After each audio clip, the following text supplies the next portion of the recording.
Alright, so here we have my 2005 Ram 2500. Recently picked it up, bone stock,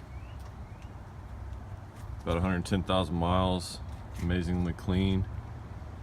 I'm about to go over putting on a few parts that I had from my old 2003 Ram that was totaled. So I got some performance parts. Gonna start off with the cold air intake and do a little how-to video, pretty simple. So this is just what it looks like originally, so I'm just gonna start by taking this off. Pretty simple, a few mounting locations. You have to take the cover off, and there's one down inside the box, as well as just a few clamps on the turbo. And then take off the sensor, keep that safe.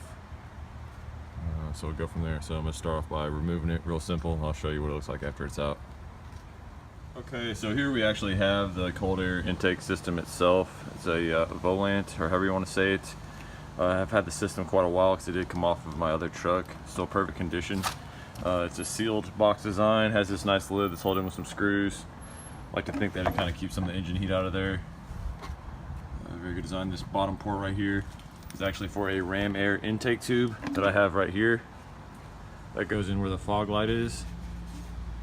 I'm not going to install this today. I'm going to do that in a later time just because of time right now, because I have to remove a fog light and everything. This is a very good design, really helps with the flow. Like I said, that'll be at a later time. But this is the box. Spent a few minutes with some simple green cleaning it up. Large intake ports here, all sealed.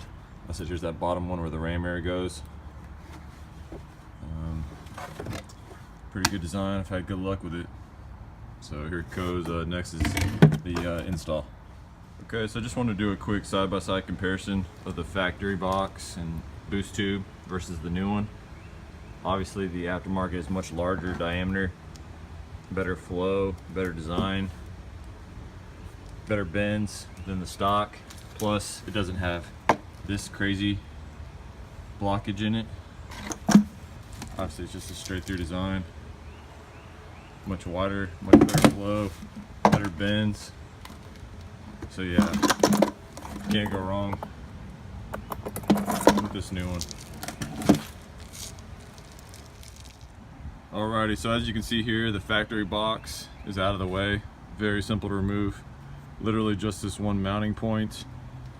Loosen the clamp on the turbo and came out. The box was just held in, some grommets also just pulled out. Just be real careful with all your wires. Also, you want to make sure your sensor's nice and safe, because you do have to put that into the aftermarket intake. So I just placed it over there. Good time to wipe things down and whatnot. Now to put in the aftermarket. So basically just everything in reverse, much simpler, and we'll show you how it goes. Alright, here we have the aftermarket cold air intake installed. It's very simple. Got the sensor put back in. Be very careful when tightening those. This is all plastic, including the sensor. Got the clamp tightened up on the turbo there. Box fitted in place. You can see it has much more openings for better flow. There's the Ram air tube that I'm going to connect eventually. That'll be another video. Front flow. I just have to put the serviceable air filter on. I actually just washed it. I'm waiting for it to dry. I'm going to oil it up and put it back in there and put the lid back on the box. Fire it up. Should be really good. I would say one thing when putting it in there, maybe other intakes as well, I put it in there all as one piece. Made it a little harder. Might be better just to do the boost tube by itself and then put your box in, but wasn't too bad.